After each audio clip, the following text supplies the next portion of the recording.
Welcome to E360 TV, the live streaming and on-demand destination for influential voices and enlightened audiences. We offer trending, grassroots, and purpose-driven content across a diverse range of interests. E360 TV is more than just watching programs. We offer the ability to interact with live shows connecting audiences to real, authentic influencers and storytellers while streaming to millions of devices.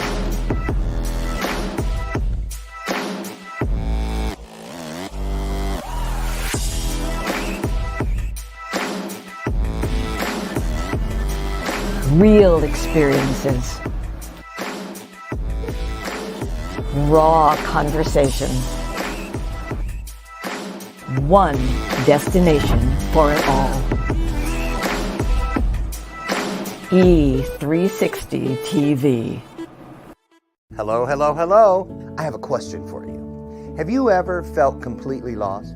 You know, seeking purposeful direction that could and should propel your mission within your divine journey to that next level, but still it hasn't happened. Well, my name is Lauren Michaels Harris, and I'm the founder of P3, the Journey Series. People come to me because they're wounded. Many are scared, and even there are those who are bruised simply because they feel that they are increasingly, for whatever reason, losing their ability to dream. Now, this P3 program is not for a person who's just looking to start a business, no, but rather for those of you out there who have been on your journey and you've been navigating within your divine purpose, but you still desire to elevate to that level that you have not reached yet. If this is appealing, if this describes you, then I want to have a chat with you.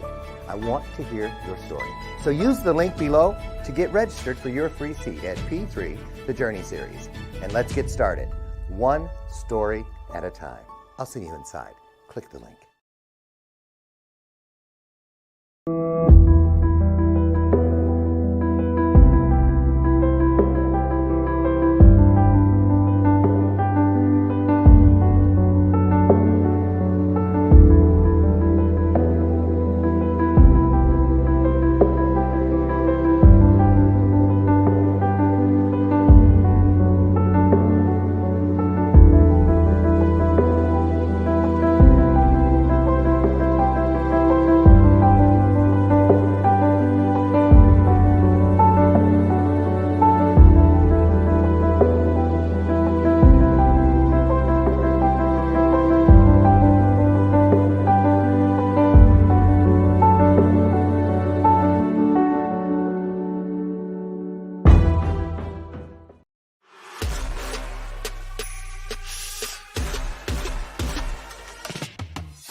Before you get it, baby, show me your soul. And honey, I'll show you mine. I'll show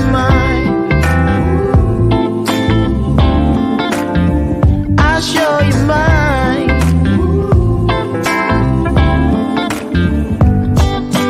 Boy, I'm standing right here holding up a sign, shamelessly displaying my state of mind. But you walk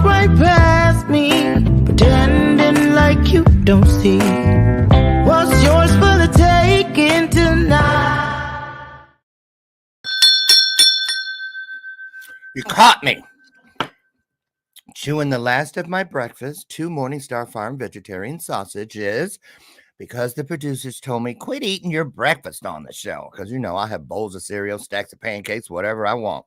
Well, apparently, they want me to do better. After 8 years, why didn't you tell me that in year number 2? So it wouldn't become a habit. Anyway, for those of you who have never been here, that's a little taste of my ADHD. Welcome to my universe. I hope you want to stay. So anyway, Dr. Lauren with you, and it is the Thursday edition of Bathrobe Moments. I'm so excited to be here with you.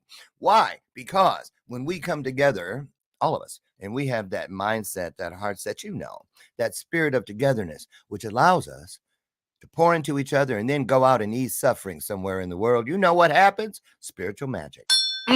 Don't you love it? I know I do. Welcome, welcome, welcome. A couple of announcements. Got a great show for you. Great guest today.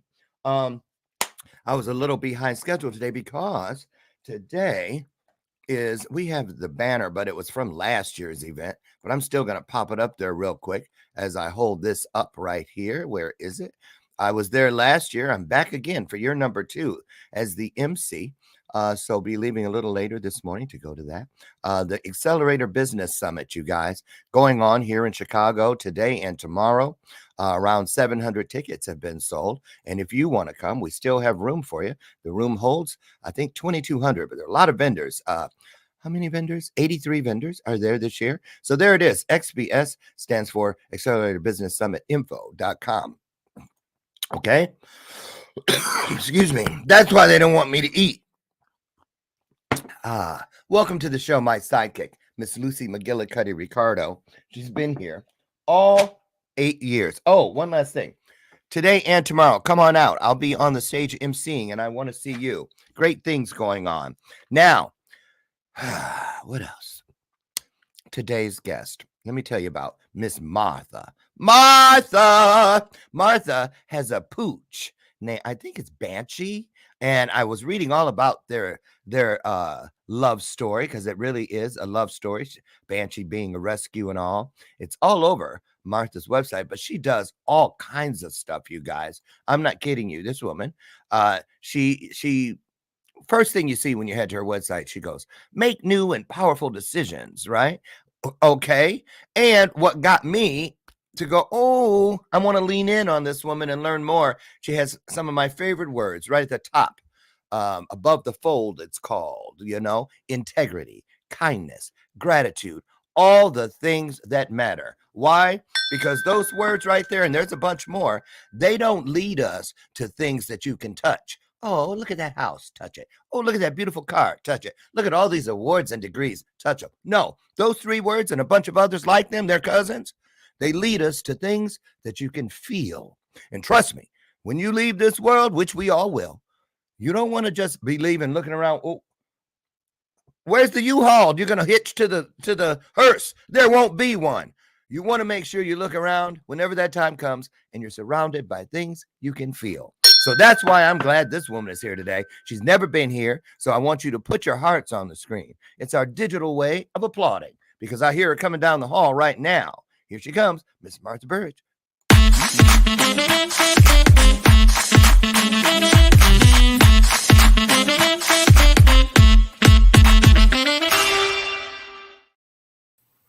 Well, good morning.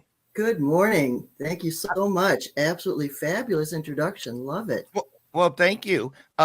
In turn, fabulous introduction for a fabulous guest. Real quick, because I forgot. Thank you guys for reminding me. Do I have anything in my teeth? Sorry, Martha. Oh, you're fabulous, Dr. Lauren. You are so real. I love it. I love it. Well, I see now. Wait a minute. I get it. Okay, you guys win. This is why they don't want me to do this on the air. And I'm going to listen. I promise. That's the last time. And I wasn't trying to eat on the air, but I was hungry because I was on a call because my client has that big event today. Of course, she was. So anyway, here we are. I want to do this. Oh, thank you. The number of the day, you guys, we try to break our record from the week same day a week earlier. So last week on Thursday, we topped out as live viewers all at one time, 1,626 of you guys. So right now we're at 552. We got some ways to go. Get on the horn, share this out, bless somebody in the manner in which you would like to. Here, let me put it up there. I'm going to put it up there so you don't forget. Where is it? I have something to help you guys do this. Don't we? Where's the share thing? Somebody put that up there. Okay. We want you to share this out. Great information headed your way. And Martha, here's what we're going to do while I get this thing together. I usually dip out for the first minute or so, about 60 seconds. Let you kind of just have the stage, pour into them, speak what's on your heart today. You know, really, what'd you wake up on your spirit with today? Because that usually gives us a great road to start the interview down. Sound good? Sounds great. You ready to roll? Yeah, I'm dipping out. You got 60 seconds. Take it away. All right, let's go. I woke up on the right side of the bed this morning with a gratitude list in my head. That's how I start every day, with a gratitude list. And I hope that you will also. And I am so happy to be here. My name is Martha Burich, and I am the parent's best friend because I wrote the book, Yes, You Can Raise Happy, Responsible Children. You know, parenting is hard. It is a difficult job, and it seems that no matter what we do, we're wrong. No matter how old we are, no matter how old our children are, you know, no matter what we do, say, feed them, we're wrong, because everything today, somebody's got to judge us. Well, I'm here to tell you, you know what? You're doing the best you can. So as you learn more and new information, you'll do better. You know, when my son was 4, he was so spoiled. His dad and I, we didn't know what to do. We were young. We loved him. We thought, when you love a child, what do? You tell them yes. You give them what they want.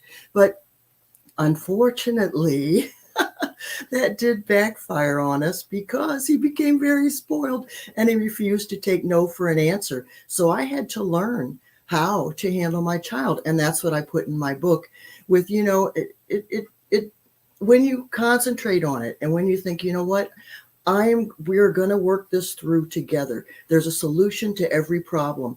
And, you know, that is a big problem. If your children don't listen, and if they don't cooperate, and if they're not part of the family unit, you know what everybody needs? Everybody, children, adults, we all need attention.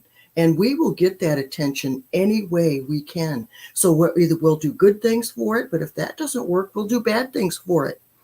We need to feel that we belong, that people appreciate us, that there's somewhere that, you know, we're a part of. That's why family is so important. And we need to believe that what we do makes a difference. Yeah. And it's all of those things that I talk about in my book and that also I help with in my program.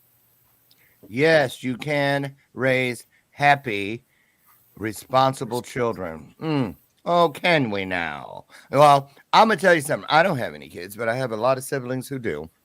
And because I have a bunch of families. I had 22 moms, by the way. So, of course, there's a lot. I was on with one of my foster brothers last night. And he's very responsible. But now that brother of his, woo! Hey, Brett. Hey, Jeff. Not trying to put your business out there, but let's go. Let's go. So, let's go back to this son of yours. What's his name? Anthony. So, is this the same? Are you describing what a lot of people put this? This is what they put on it. This is the title. This is what they call it nowadays. Entitled. Oh, there you go. Well, we used to say spoiled. We used to say spoiled, but now they're entitled. I'm not kidding you. I was at a sister's home some years back out in Mill Valley, California, and her 14-year-old daughter was upstairs, and she was thirsty, and she texted to her mom sitting right next to me. One word, and she jumped up and took care of it. Thirsty. She didn't say, Mom, is there anything in the house to drink? Yeah, water. No, she just said thirsty. Ooh, Ashley's thirsty. Let me take I'm like, what in the hell? Where are you going? So entitled. So were you just overindulging with Anthony? Yes, we were overindulging. And you know what I noticed, Dr. Lauren, is I was watching a movie the other day and the mother had teenage children.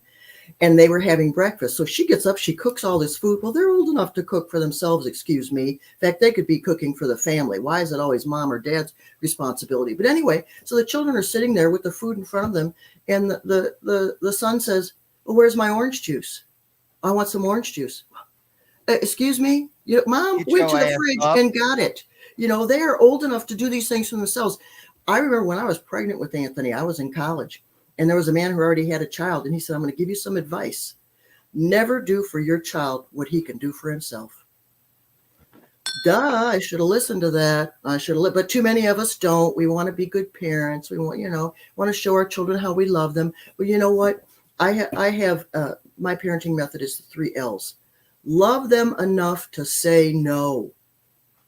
Lead by example and let them fail. How often does a child comes home and says, oh my goodness, there's a play at school. I'm going to try out for the lead. Oh, honey, now, okay, try out for the play, but the lead, you might not get it. Why don't you try? Well, I know, why don't you apply to be the tree or the frog? You could get that. So we live these lives of always getting what we think we can have rather than what we really want. Well, I'll come back to that. So I have a thing, how I feel about want and need. Mm-hmm. See, here's the thing. I believe when we change it from what we want to what we need, just like the doctor does, when he says, listen, Caroline, you need to lose 25 pounds or I'm going to need to put you on insulin. Well, what do I need to do, Doc? Well, you need to shop better because you need to prepare better foods because you need to eat better in order to lose that weight you want. So you see where the want is. The desire is at the end of the driveway, you see, and we got to get to the end of the driveway through need. That's something. Take that one with you, y'all. It makes a big difference because need is a part of a plan. Think about it with Anthony. He got away with a lot, but any of you remember this? I knew it. No matter where it was.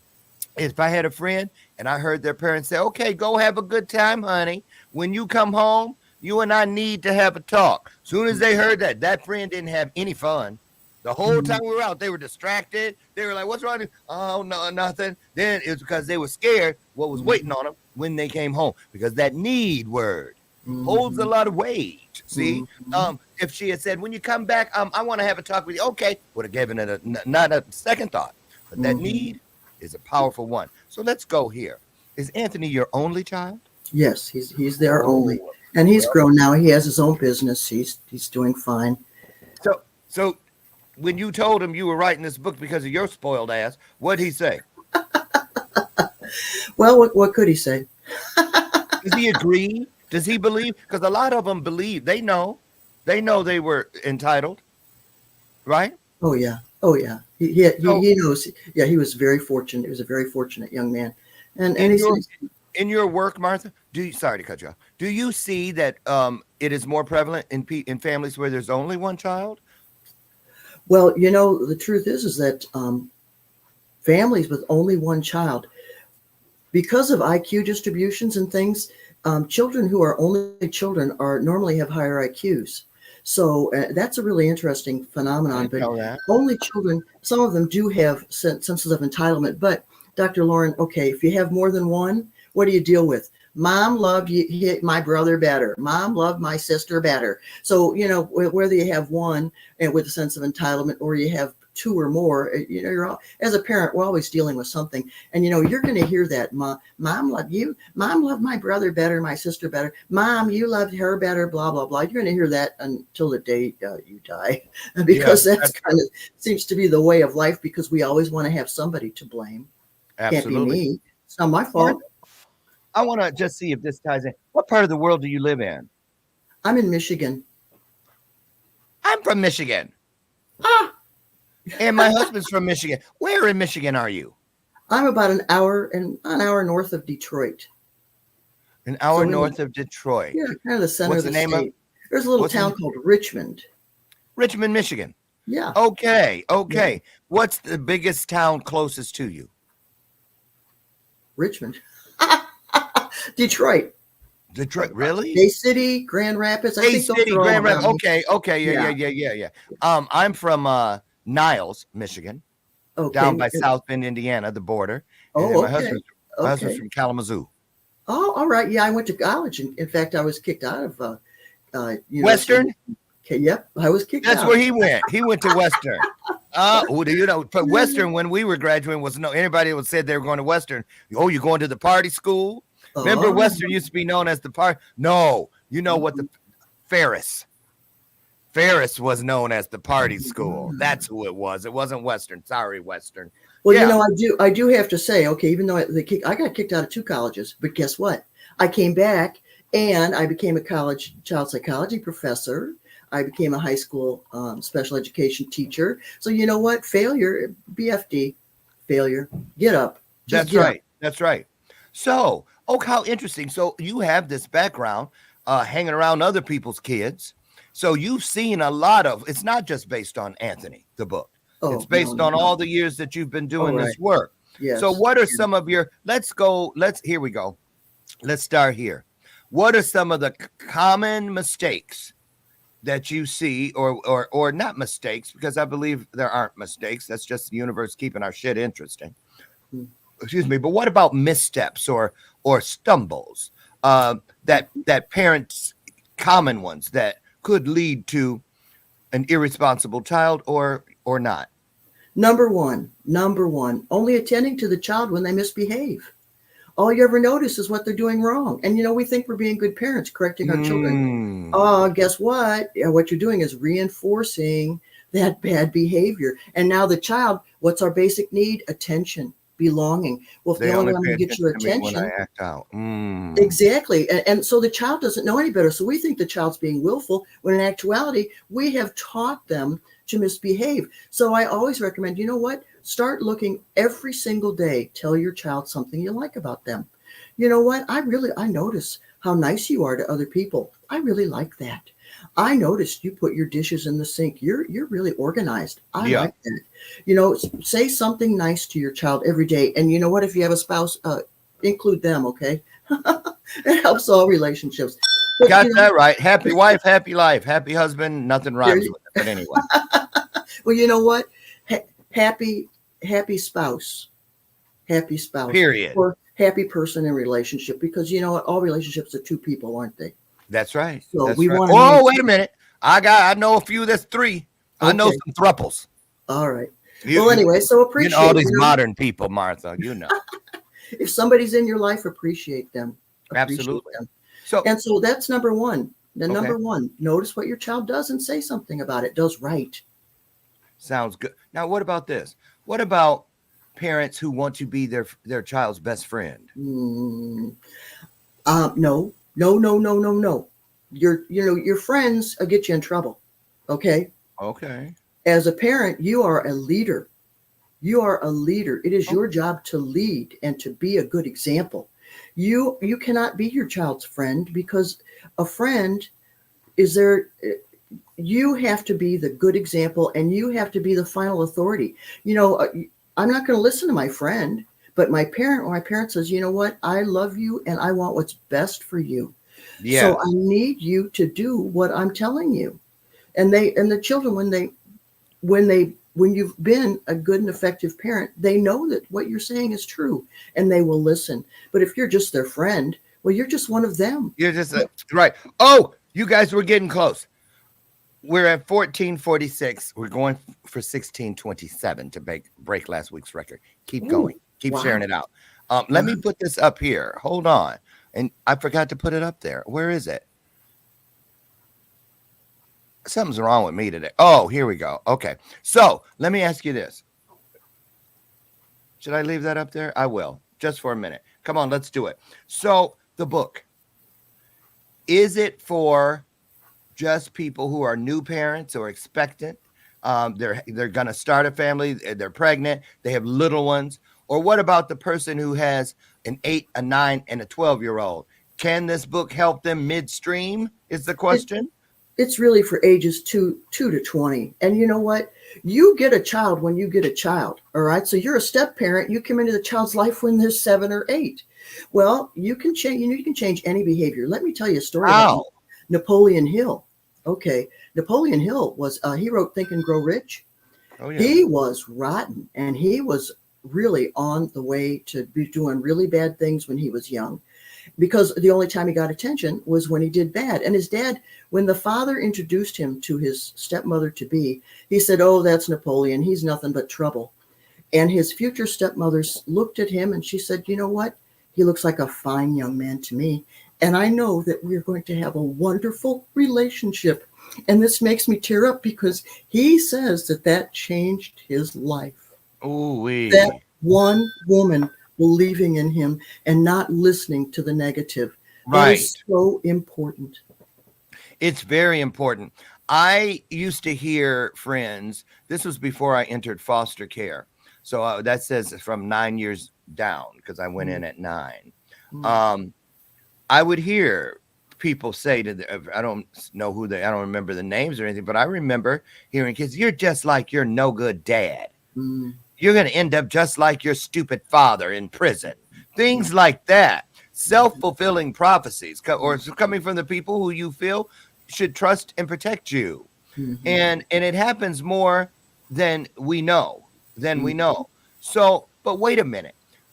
In order for the book to be able to help, the parent or the responsible caregiver needs to understand the need for the help.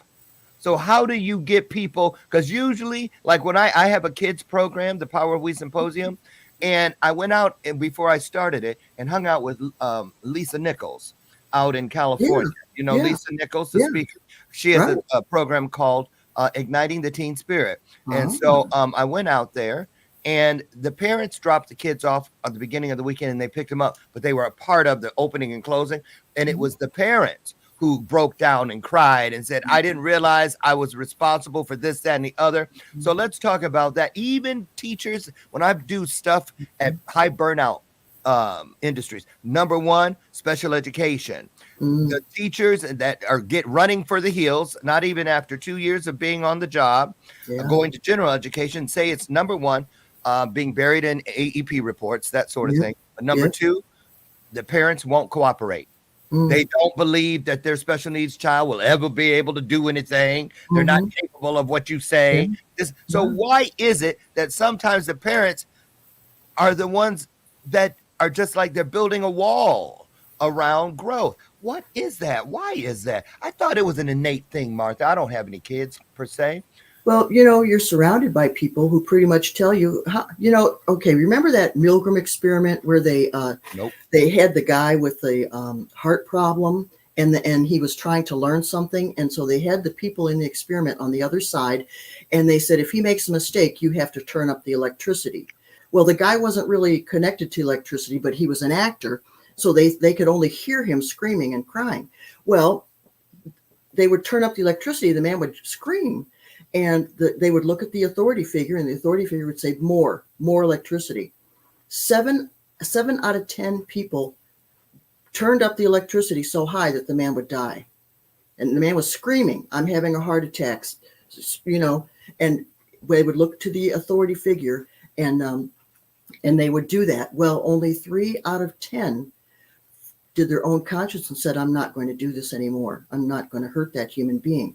See, that's part of our problem, is that for one thing, we look to authority, and too oftentimes authorities don't give us the right information. Well, so we're looking to the wrong authorities. Look, having come out of foster care, trust me, I can second that emotion. Absolutely. I can co-sign all the way across the line on that one. So, sorry. I'm sorry. No, you finish. Go ahead. Well, too often we're told not to believe our own intuition.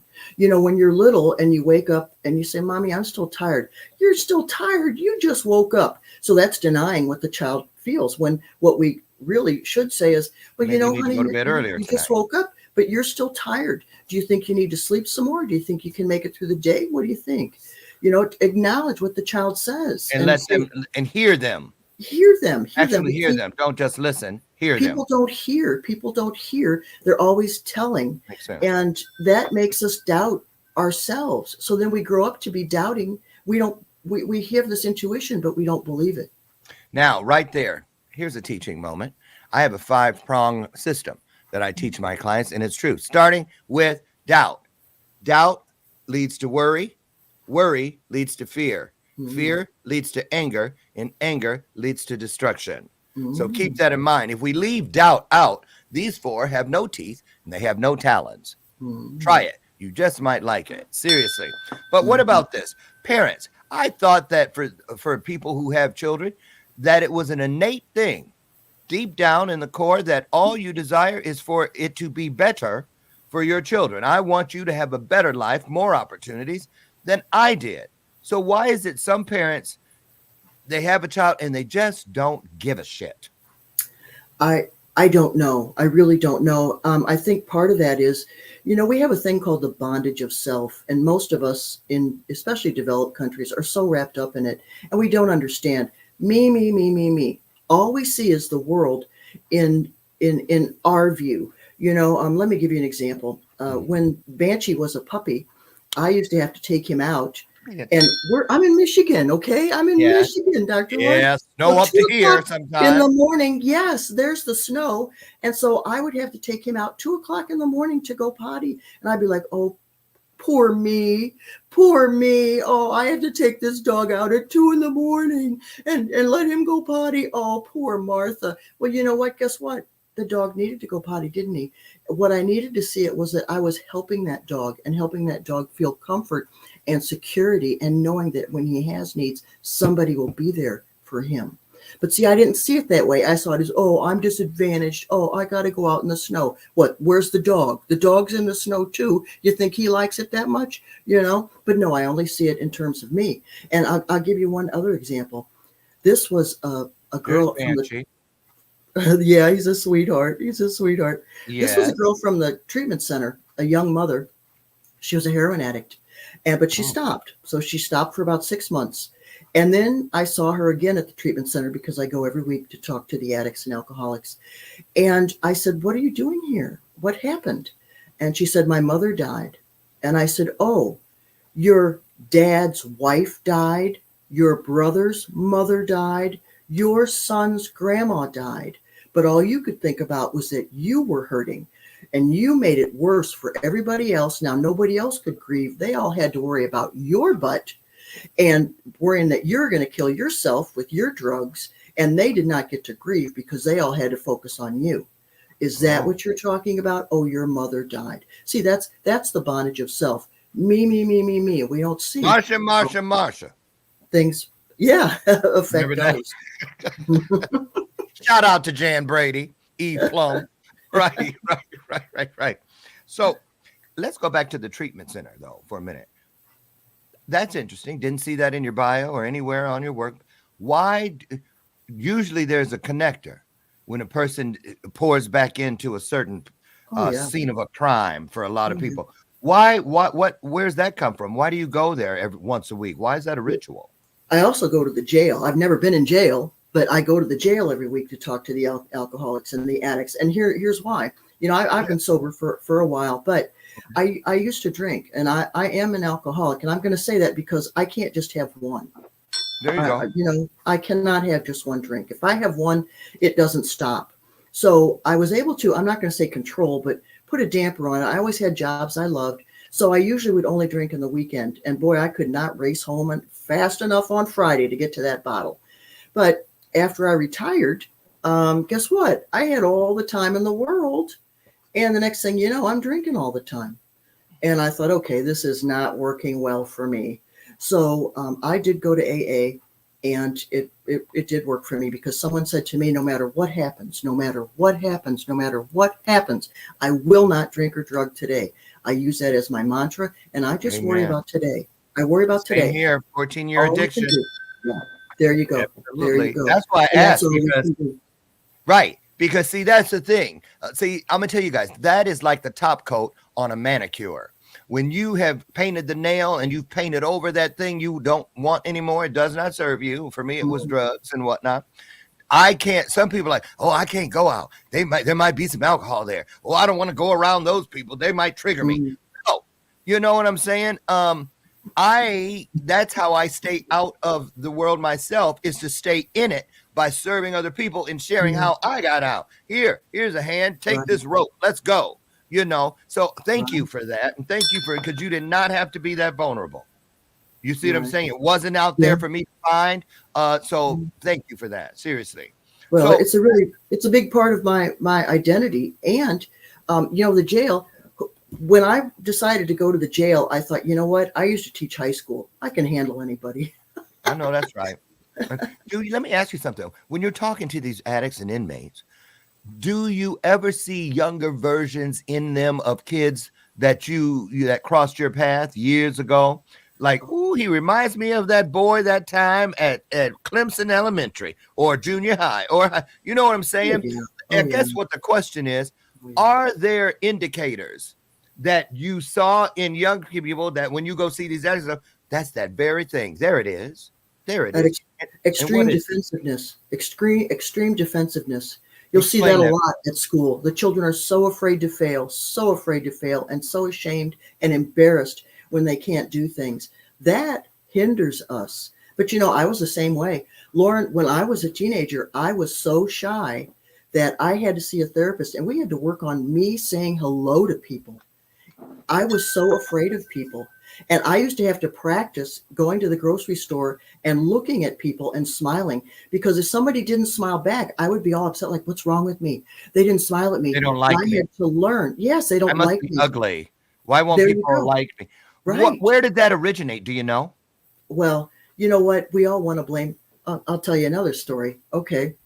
So I'm in sophomore in college, and my mother says to me, Martha, you got a boyfriend? I said, no, Mom. And she goes, you mean out of 10,000 men at that college, you can't get one? Well, I thought to myself, yeah, you're right. I'm a loser. Somebody with some feisty would have said, well, Mom, there isn't a man at that college good enough for me. But see, I always had this belief that I wasn't good enough. But, we all interpret things. It's how we interpret it. And one person can say something to you, and, your parents can do the best to try to make you happy and to keep you on the straight and narrow and know that you believe in yourself. But then somebody will come along and say, you got a big nose. And my brother used to tell me, he lived in New York. He told me, he said, the models are the most insecure women on the planet. Oh, yeah. You should see them. And so what we think we see stuff on the outside, but we don't realize the inside. We're always comparing ourselves, and that's torturing us. That's ruining us. There's nobody to compare you to, hon. If you want to do better, make steps to improve your skills, to do what you want to do, to lose weight, whatever it is you need to. But you know what? There's no Martha but Martha. There's me, and I'm going to be the best Martha I can be. Amen. Now, a lot of people say when you referred to your mom, what she said about out of 10,000 men at that school, you can't find one. How do you feel about this? I hear this a lot, and to a certain extent, I believe it to be true, that our parents or whomever that person is, that responsible person in someone's life, should there be one, a lot of the stuff that comes out of their mouths or actions are things that they learned from someone. It's like that, like kids that were bullies. I couldn't stand up for myself when I was a kid, sissy, this, that, and the other, but let them pick on somebody, an underdog. I'd shoot out of the cannon like nobody's business. I could always be of service to others, even when I could not be of service to myself. But many times, Martha, I became friends with that bully. And then I found out that bully was a victim being bullied somewhere else, at home, on the way to school, or whatever, and just came and passed it on. That's so right. How much of that, and do you address that in the book about how, some of the things we hear is because don't hate your mother, don't hate your father, but try to understand where they got it from. Well, parents are human. They're doing the best they can. I was doing the best I could. My husband was doing the best he could. Parents are human. Let your parents be human. And every time you say, and I'll tell you another story, Dr. Lauren. All right. 2 sons of an alcoholic father. The one grew up and he was a bum. He was homeless and he was an alcoholic, never had anything. The other one grew up to be very successful, married, had children, had a happy life. So when they were asked separately, to what do you attribute your success? The bum said, my dad. He was an alcoholic. And the successful man said, my dad. When we look at people with only everybody has good and bad. I've never met anybody who's totally evil, luckily. Now, maybe they're out there. I'm sure there's a couple out there, but fortunately, I have not run across them. I have run across people who are good and bad. And we have to understand, when it comes time for us to start changing our lives, we've got to let go of blame. Okay, the women I see at the jail, most of them have been harmed by people, and they have a lot to deal with. And they had reasons to cry, and I don't even mean to say it, but they had reasons to drink. A lot of them. Okay, but you know what? There comes the point where Dad didn't put that drink in your hand yesterday, did he? You put the drink in your hand. You put the drug. Dad's not here now, and even if he is still in your life, you need to grow up. And once you get to be 10, 11, it's time to start waking up. It's time to start waking up to, wait a minute, this is my life. And you've talked to astute 10, 11-year-olds. They look around. They look around. Absolutely. Absolutely. But you were one. You were in foster care. You saw a lot at 9. Saw a lot. 9. All the way to aging out. All the way through aging out. Now, let's talk about the power of choice. When it comes to that point, like you said, because that was a great place to segue, when people blame everything, blame, game. How do you introduce the concept, which is oftentimes foreign to people, believe it or not? And I'm speaking of the power and the art of forgiveness. Oh, my goodness. Because it starts with forgiving yourself, and then you learn how to forgive others, how to let go of it. How difficult is that? And is there anything in the book that at least alludes to the need for forgiveness? Yes. The book is bullet points. It's pretty much, here's what you do at the grocery store. Here's what you do in the car. Here's what you do. Here's what you do to maintain your relationships, to get better relationships. But, when we're talking about forgiveness, I found the most difficult problem is forgiving ourselves. Especially, I had a lady at the jail, and I said, "Hon, you're going to need to forgive yourself." Yeah. And I said, "You know what? There's a thing called the good enough mother. As long as your kids are still around, you're a good enough mother." We were making a joke, and she goes, "No, I don't believe that." I said, "What? What do you mean, hon?" And she goes, "My son saw me get arrested. My 8-year-old son saw me get arrested." And I said, "Oh, this is so touching." I said, "Does your son love you?" And she said, "Yes." I said, Does he care that you were arrested? What does he really care about? She goes, "No, he knows I love him. And he doesn't care that I was arrested except that it hurt me." And I said, "See, your son can forgive you. You've got to forgive yourself." That's hard for a lot of people. Especially yes. Because you have imposter syndrome, you have low self-esteem, you have the grooming. A lot of women. Another story at the jail. A woman said to me, "Why would God forgive me if he won't forgive the devil?" Now, I had to take a step back with that one, Dr. Lauren. I thought, that's pretty big. I said, "Well, I don't know. I'm going to look it up and I'll bring you an answer." So part of but I'm going to tell you this, part of that problem is her ego. See, a lot of times we have a lot of self-consciousness and problems like that. We're filled with ego, bondage of self. So this woman was trapped in her ego. I'm worse than everybody else. See, that's a whole nother thing of ego. People think ego is I'm better than everybody. No. Ego is I'm worse than everybody else. I'm not good enough. I'm not. It's crippling people. But anyway, so I looked it up, and it said the devil never asked for forgiveness. Because of ego. Yeah, I wrote. So I typed it all up for her. I copied it. I got it from the internet. And I gave it to her. She came the next week, and I said, "Here's your answer, and you need to think this through because anything can be forgiven." Lauren, if you've been in the recovery community, we have met people who have killed people. I've met people who have killed people on purpose and when they were drunk and high. Yeah. So in fact, somebody killed my sponsor, and somebody from the program. I knew him. He was a wonderful young man. He didn't realize he got drunk, it was a terrible, terrible story. And then after the accident, he looked in the car that it hit him. He was in a tractor going 20 miles an hour on a highway. Anyway, he looked in the car and he recognized my sponsor and her husband from the meetings that he had gone to. It is a sad story. It really is.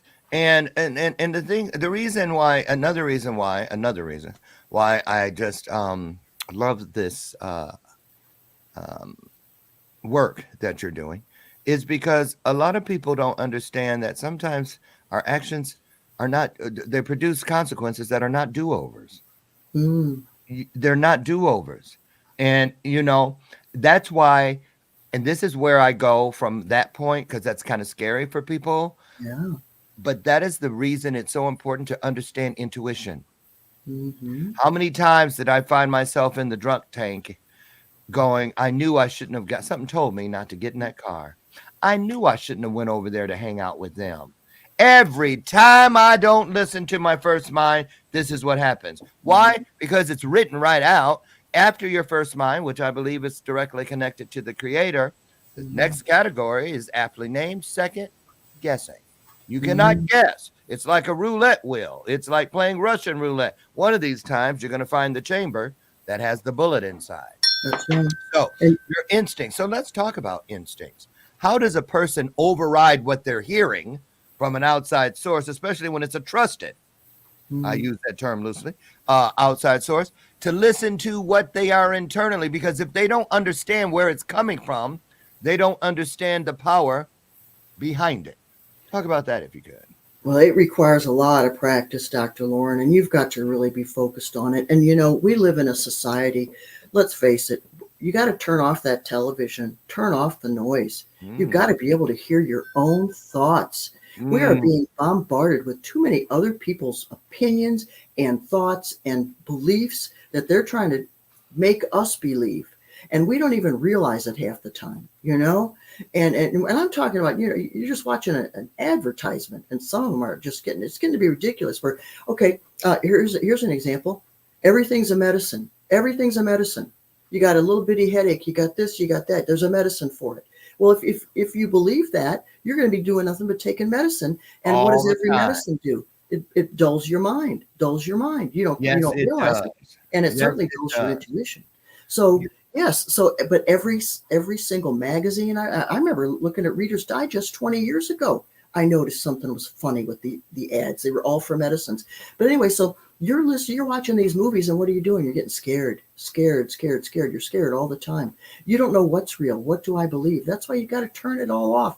Even music. Oh my goodness. Okay. Even music. It's all about I'm drunk again. Oh, my girlfriend left me. I got to go sit on the bar stool.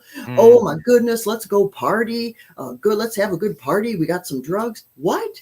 What is that? And then too many people seem to grow up thinking that's life, yeah, partying. No, that's not life. Life is helping others. Life is developing your skills, talents, and abilities. I tell my ladies at the jail, you are here because somebody needs you.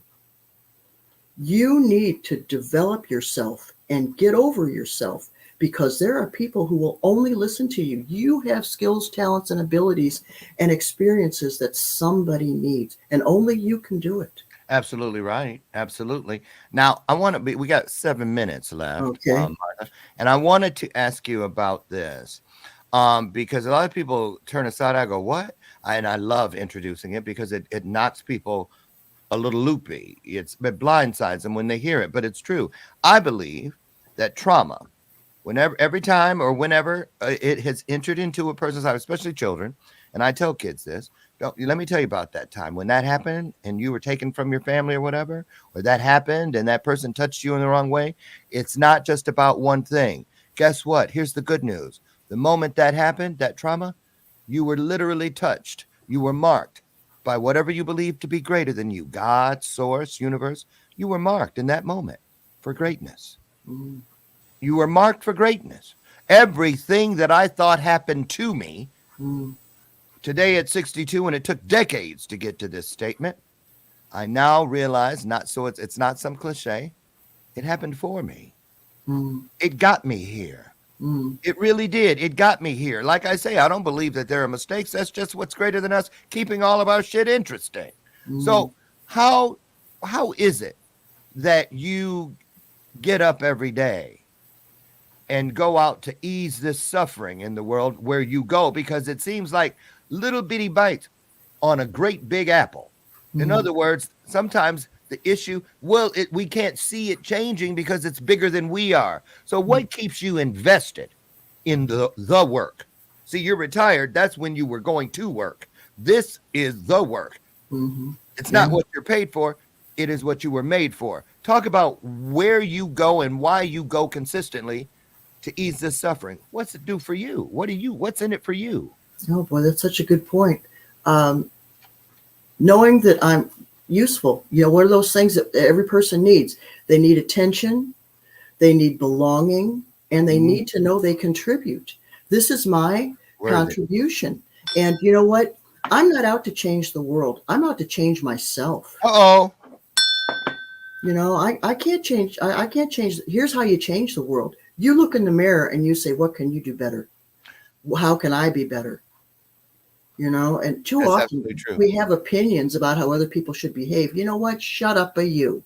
My grandmother, she used to say, shut up, you, because she was from Italy. And you know what? You got an opinion, keep it to yourself. Unless somebody says to you, what do you think about this? You know what? I was at a meeting one time and there was a young man there. He swore all the time, always with the F word. We're going back years. And I told this old timer after the meeting, I said, that is terrible how he swears like that. And he said, what, are you going to give him a job? I said, no. He goes, well, what do you care? I said, it's not nice. It's not nice. And again, he said, you know what? Why don't you mind your own business? Oh. Unless the child asks you for advice, shut up. Yeah. Yeah. So let me ask you this. Let's go back to Anthony, your son. How old is he today? He's 40. He's 40. So how did he turn out? He turned out just fine. He has his own business. He loves animals. He and I went to get Banshee together, and then he found another. We got Banshee, and then here comes Skipper. He found Skipper. He drove 300 miles to get this little Australian cattle dog that just melted his heart. And so, yes, he's a very nice young man. So the reason I asked that question, because, no matter what, when we get to that cross section, that intersection where we get to look at everything we've done, usually there's two doors there, both with an R on the outside of the door. One standing there represents regret. The other door, rejoice. And I believe a lot of people, the only mistake they make is that they wait until they're standing in front of the doors to guess which one they want to go through. But we can choose to rejoice at the very front. We can choose that. That's why if you're a believer and in Christianity and stuff, there's a little saying in there that says, count it all joy. You see? And I believe that's possible. I believe that's possible to get through it. But you can't get through something if you're not willing to go into it. I tell people all the time, wall talk. Don't tell people to get over it. Don't tell them, find a way around it. And you can dig yourself from underneath it. No, look through the window so you can go through the door. That's why they're windows of opportunity, doors of opportunity. I've never heard of a wall of opportunity. So peek in, strap them on, grow your wings as you jump and go through the door, because that's what is greater than us believes. If you can peek in and see all that wonderful magic that's waiting for you, maybe you'll trust me and use the door to come inside.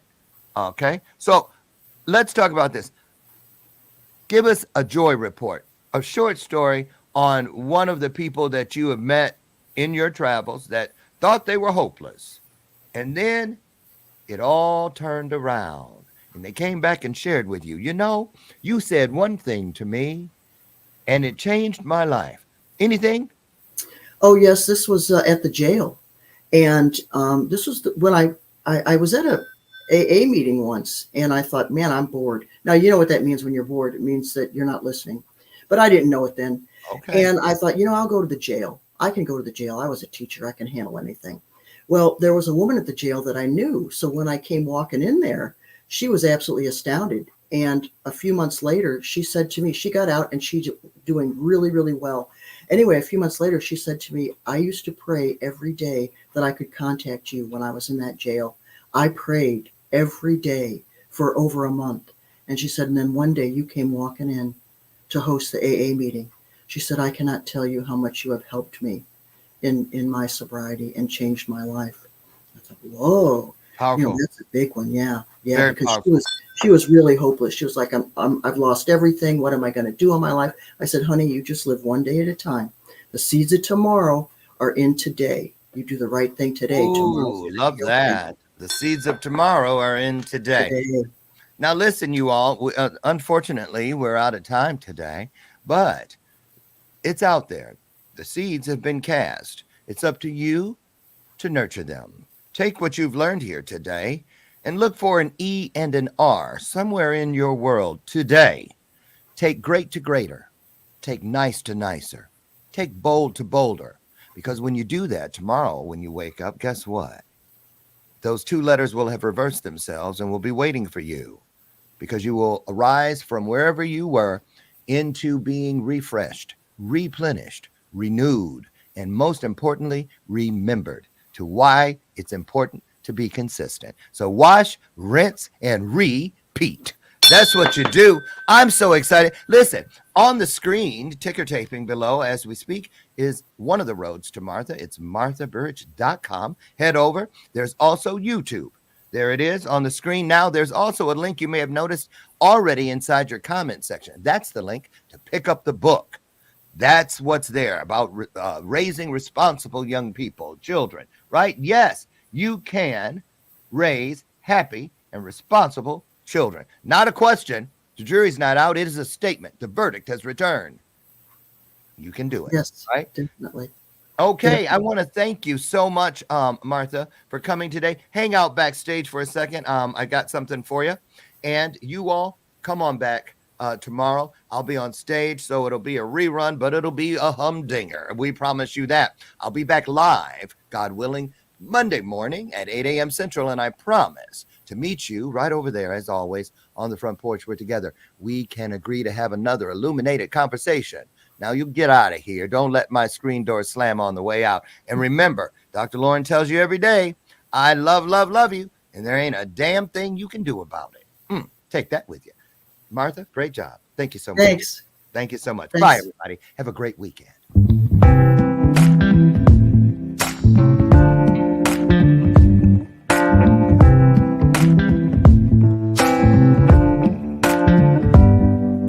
Show me your soul. Baby, I'll show you mine. Show me your soul. Honey, it's way past time. How expensive do I have to be? Need I spell it out before you get it, baby? Show me your soul. And honey, I'll show you mine.